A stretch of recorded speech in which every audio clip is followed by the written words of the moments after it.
Hi everybody, this is Richard from the Rhinestone World, and today I'm going to show you how to install Cutting Master 4.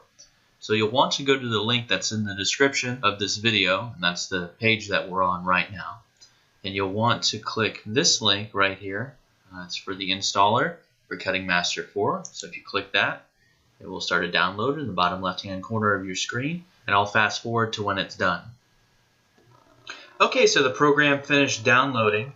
And I'm just going to click on it here, and this is a zipped file. And so what you want to do is go up here to extract all. Go ahead and press that, and it's going to extract it to this location. So I just press extract.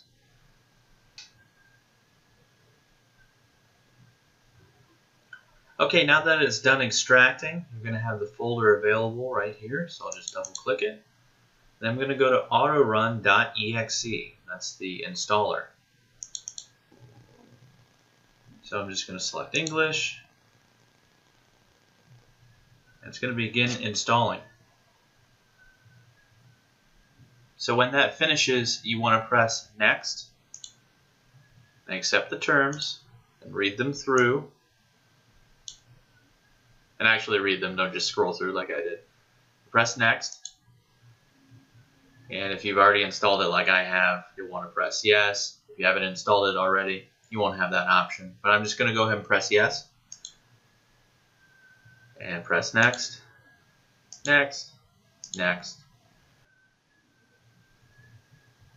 And I'll begin importing the files and installing.